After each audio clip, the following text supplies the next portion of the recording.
Falando ao site J, o ministro da Saúde, Luiz Henrique Mandetta, reconheceu que a liberação de cerca de R$ 1 bilhão em recursos de emendas parlamentares foi um esforço pela aprovação da reforma da Previdência.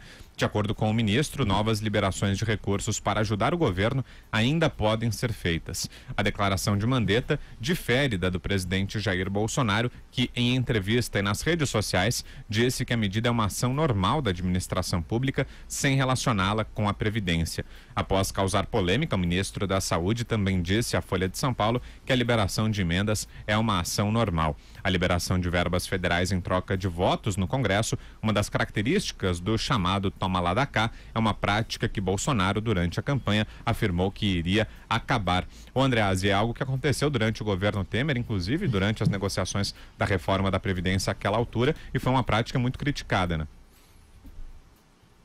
Vitor Brown, isso é previsto, isso é do jogo, isso é legal.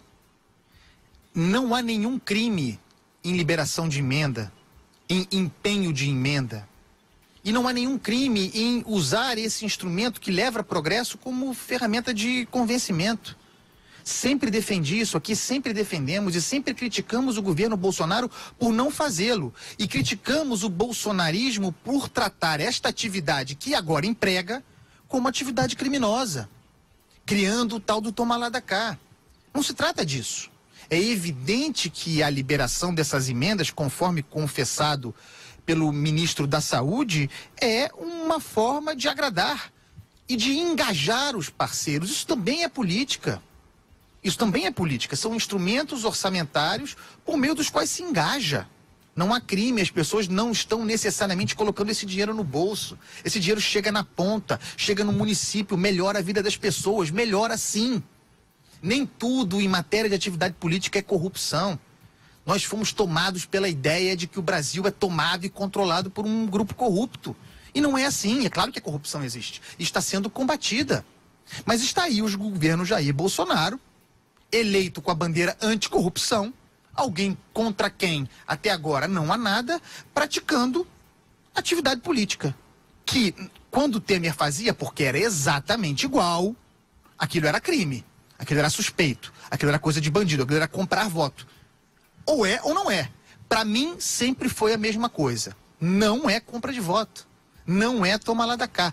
É um instrumento da atividade política previsto em lei. Algo típico, apanágio da democracia representativa que tem que ser exaltado. Que bom, finalmente, talvez acossado por um interesse, que o governo tenha entendido que é importante dialogar com o Congresso. E uma das maneiras de dialogar com o Congresso é liberar o orçamento, que existe, precisa ter materialidade dada. Então é um bom sinal e educativo para educar muita gente que joga a política no lixo. É isso aí, Alexandre? Não dá para criminalizar a liberação de emendas? Não dá. Bom, primeiro agradecer o Andreasa por um apanágio, né? A gente podia ter essa... Enriquece o vocabulário, né? O comentário do Andreasa é sempre uma oportunidade da gente engrandecer o nosso leque de palavras. Você tem uma editora, sempre uma delícia, né? Então, o apanágio também foi pra gente, né? É verdade. Ganhamos também com ele. Enfim. Olha só, pegando primeiro o que foi dito com muita propriedade pelo Andreasa em relação à situação econômica do Brasil, realmente foi vendido a reforma da Previdência como uma panaceia. Em parte eu entendo, realmente precisava mostrar para o Brasil a urgência e a necessidade. Então o foco da comunicação e do proselitismo político do governo e dos seus apoiadores em cima da reforma da Previdência, e aqui também a Jovem Pan, nós fizemos campanha, né? Foi o veículo que, sem sombra de dúvidas, mais apoiou o tempo inteiro a reforma da Previdência. Foi a Jovem Pan, a gente que trabalha aqui se orgulha disso, de ter dado essa contribuição para o país, mas é bom lembrar, eu fazendo uma comparação simples e como toda comparação imperfeita, o Brasil é um sujeito endividado e desempregado. Então, se você faz a reforma da Previdência, você paga as dívidas, mas você continua desempregado e você precisa arrumar emprego. Então é aí que vem as outras reformas, né? Então, é claro que estar desempregado endetado e endividado é o pior dos cenários econômicos. Resolvendo a reforma da Previdência, você resolve as dívidas. Só que você continua sem renda, você continua desempregado. Então agora vem o quê?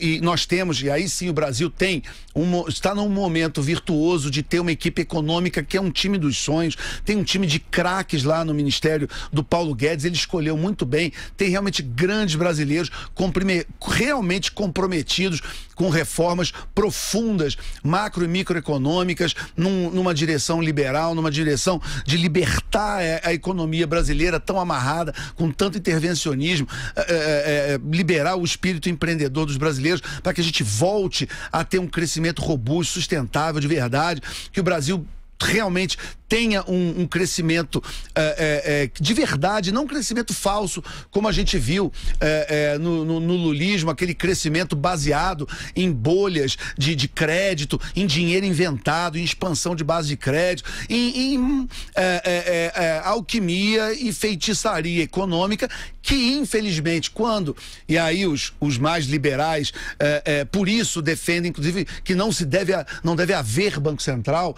Por quê? Porque se você tem um Banco Central, o governo tem, evidentemente, uma tendência natural a querer usar aquilo em seu próprio favor, mandar emitir dinheiro, expandir a base monetária do país e fazer todo o tipo de feitiçaria econômica para poder manter a economia, mesmo que artificialmente, por um tempo, dando a impressão que há crescimento econômico, o que gera, e nós estamos vivendo isso, gera prejuízos enormes depois que a bolha estoura e o tempo passa. Então, nós precisamos dessas reformas e precisamos deixar a equipe do Paulo Guedes trabalhar. Tem muita gente boa, muita gente patriota, muita gente comprometida com as reformas que o país precisa, porque aí a gente resolve os dois lados. A gente mata as dívidas e a gente bota o Brasil empregado de novo.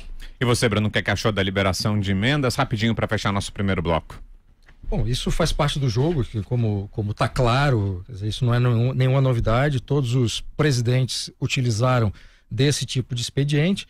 O problema é que esse instrumento, esse tipo de política, enfim, que faz parte do jogo, é legal, enfim, foi utilizado por presidentes que inclusive foram presos. Então, na cabeça da população fica uma correlação que nem sempre existe entre um tipo de negociação feita entre o Poder Executivo e o Poder Legislativo que leva a essa prática de crime. Eu não estou dizendo que há uma correlação direta, mas isso fica como sendo, fica uma má impressão.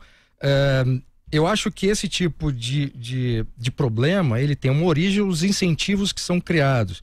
Eu realmente sou favorável a que o governo federal não tenha tanto poder econômico, e aí esse poder econômico se revela no poder de depois, inclusive, liberar essas emendas, que eu acho que o federalismo deveria funcionar com os estados tendo mais dinheiro do que tem. Eu acho que esse modelo que nós temos tem um problema de origem, e enquanto esse problema de origem não for resolvido, problemas eventuais com relações, nada republicanas entre os dois poderes vai acontecer. Agora, como foi dito aqui, faz parte da regra do jogo e é um dos instrumentos que se usa. Agora, o resultado disso, a gente vai ter que ver caso a caso.